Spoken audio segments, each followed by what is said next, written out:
Então, a comunicação alternativa, ela serve para apoiar a fala. Mas quando essa fala não vem, ela substitui a fala. Então, a gente chama de comunicação alternativa ou suplementar. Suplementar quando ela apoia e alternativa quando ela serve para substituir a fala. Tá? Então, a gente faz o quê? A gente avalia a criança ou o adulto, que a comunicação alternativa pode ser utilizada para qualquer idade, desde o bebezinho até uma idade mais avançada, senhor, qualquer idade. Então, a gente avalia o paciente, vê como que é a personalidade desse paciente, porque tem um adulto que não queira coisa infantilizada, você não vai usar bichinho coloridinho, desenhozinho infantilizado. Então, você tem que usar coisas adequadas para a idade cronológica da pessoa e para o interesse da pessoa. Então, às vezes, o paciente é uma menina e quer as coisas mais bonitinhas, então você dá uma floreada maior na agenda dela, uma floreada no álbum de comunicação dela, para satisfazer e a pessoa tem interesse nisso. Tá? O que acontece? Quando a gente tem paciente com autismo, que é a área do trabalho, a gente não pode colorir muito algo, porque ele presta muita atenção em pequenos detalhes. Então, a chance dele se distrair com um colorido, uma florzinha, alguma coisa que a gente coloca no álbum é muito maior. Então, o que a gente faz? A gente normalmente usa os pictogramas no preto desenhado no fundo branco, ou então a gente usa fotos que a gente chama de fotos limpas. Então, com o fundo sem nada, um fundo com uma cor neutra, para não distrair a atenção dessa criança, ou desse adulto que a gente estiver usando. Tá? Tem vários métodos de comunicação alternativa. Eu vou falar aqui alguns, mas não são todos. Tá? Vou falar os mais usados e os que eu mais trabalho. Tem o PCS, que ele é muito utilizado para paralisia cerebral, para outros acometimentos também. Existem vários pictogramas e aí a gente coloca no álbum e a pessoa utiliza aquilo. A gente sempre inicia por poucos. Então, coloca uma pessoa aprende o que é aquilo, nunca é colocado no álbum e fala assim, isso aqui é uma garrafa térmica. Quando você quiser pedir café, você pede por ela, tá? E pronto. Não, a gente familiariza a pessoa com aquele signo, com aquele pictograma. Então, assim, vamos fazer café e aí mostra para ele, rotula a garrafa de café com o pictograma. Então, a gente vai fazendo uma imersão em símbolos, independente do que a pessoa vai utilizar, do método que a pessoa vai utilizar, tá? A gente tem sempre que pensar na ordem de dificuldade de abstração. O que é isso? A pessoa quando tem um pensamento muito concreto, não adianta a gente querer usar os famosos pictogramas do PEC, do PCS. A gente tem que usar coisas mais concretas.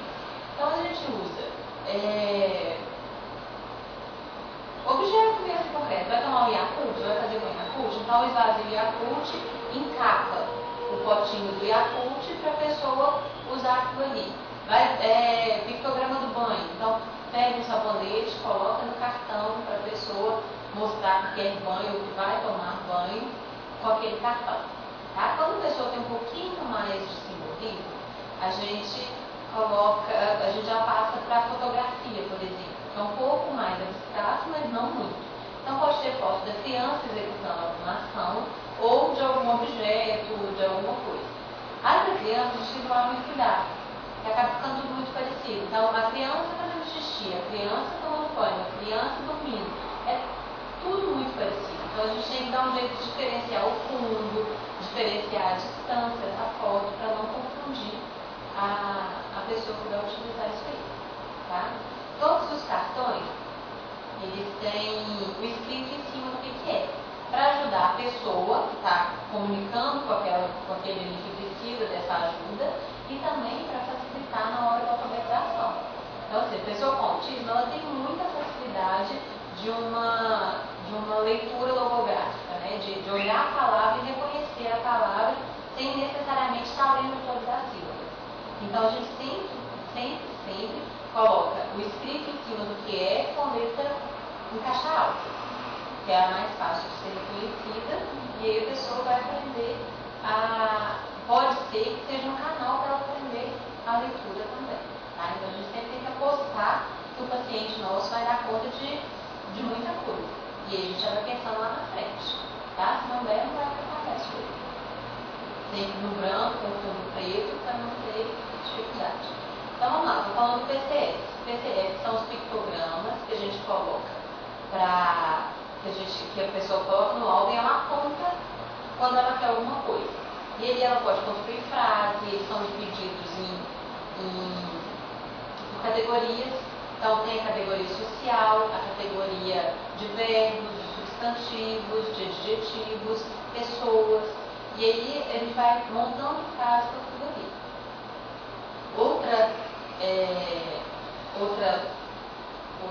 método, né, de comunicação alternativa é o PEX, que é o que? A gente usa os mesmos pictogramas do PCS, só que agora eles vão ser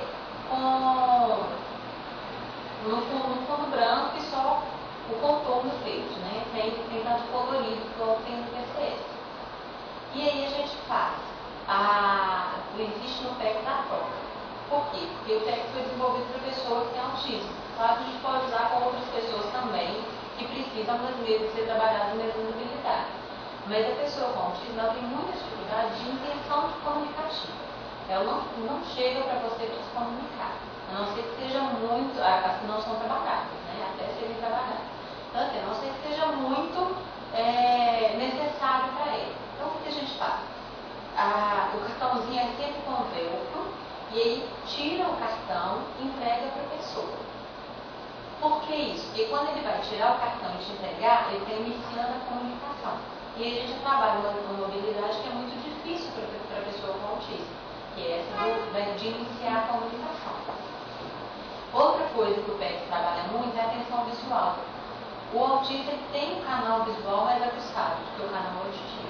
Então, quando você tira todos os distratores do pictograma, coloca e pede ele para entregar, ele vai ter que procurar entre outros aquele que ele quer, você está melhorando o canal visual dele, melhorando uma forma de comunicação que ele tem. Tá? Outra forma de comunicação é a fala sinalizada, do jeito. Ela é o quê? Você usa sinais junto com a fala, para pedir o que quer. Então a pessoa sempre silabando a palavra. Então, por exemplo, batata. Usa o sinal da batata, que a gente pode pegar o sinal da Libras ou a da batata. Ou o outro, que às vezes a pessoa já utiliza para mostrar que quer. Aí a batata. No Libras, batata é assim. Então você fala batata. Você vai falando pausadamente a palavra e fazendo o sinal. Tá? Outro sinal, aí Coca-Cola, não tem. Então a gente, até tem, mas eu uso outro por causa de um paciente meu que já fazia esse antes da gente iniciar a comunicação, porque a gente fazia o C no braço. Então, Coca-Cola.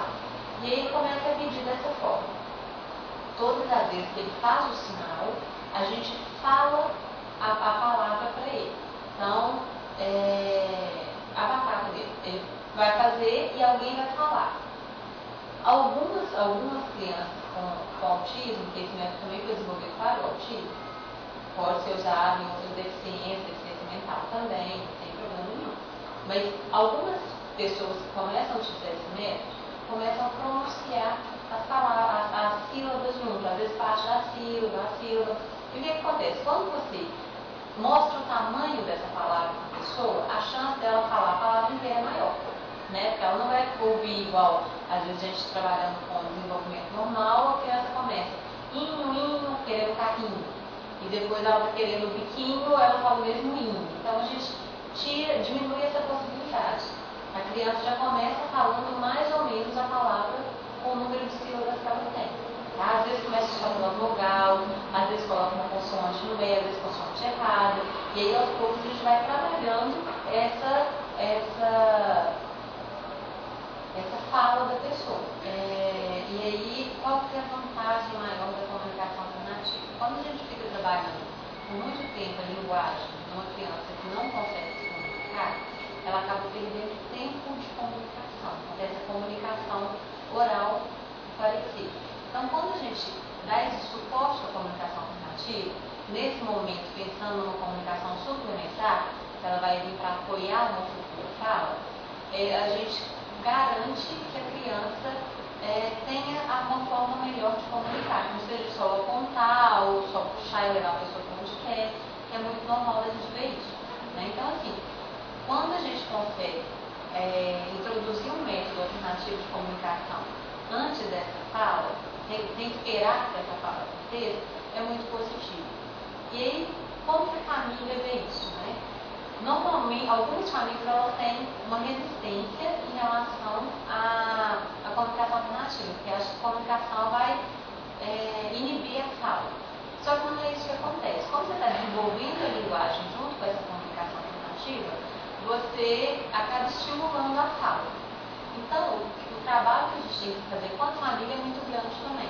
Para algumas famílias é até bom você não rotular que é uma comunicação alternativa. Você tem que explicar que você está dando um outro método para aquela pessoa comunicar e que esse método vai apoiar a fala. Então, o que acontece? Quando a família começa a perceber que a criança começa a soltar umas vocalizações, alguma coisa enquanto está fazendo o sinal, enquanto está pedindo comunicação, a família já se anima. Então, a gente tem realmente que conversar muito com essa família e explicar. Até porque a comunicação alternativa é mais lenta. E essa lentidão, a pessoa que está comunicando, ela prefere falar. Então, logo que ela tem condições de falar, começam a aparecer as primeiras palavras. E se ela não tiver, não tiver essa condição de falar, a gente vai ter que orientar a família a ter muita atenção na hora de comunicar com ela, de parar para olhar para a criança ou para a pessoa como está fazendo a comunicação alternativa, para ela ter certeza de que ela está sendo ouvida, para ela ter certeza de que está realmente comunicando. Isso é uma coisa muito importante para a gente falar quando a gente fala da comunicação alternativa. Os pais têm que estar claro na cabeça dos pais como que ela acontece para a gente ter o apoio também em casa. Porque 2 horas no consultório por semana não é o suficiente para você instalar um método de comunicação alternativa. Né? A gente precisa de ir para a rua, de ir para um restaurante, de ir para o supermercado, da família fazer isso também. Por mais que a gente, que é fonoaudiólogo, faça isso com a pessoa, com a criança ou com o adulto, a gente precisa de contar com a família para a família também fazer esse tipo de intervenção. E aí, no caso, não é intervenção da forma que a gente faz, é uma intervenção de colocar em prática aquilo que a criança já aprendeu. A gente ensina e a família coloca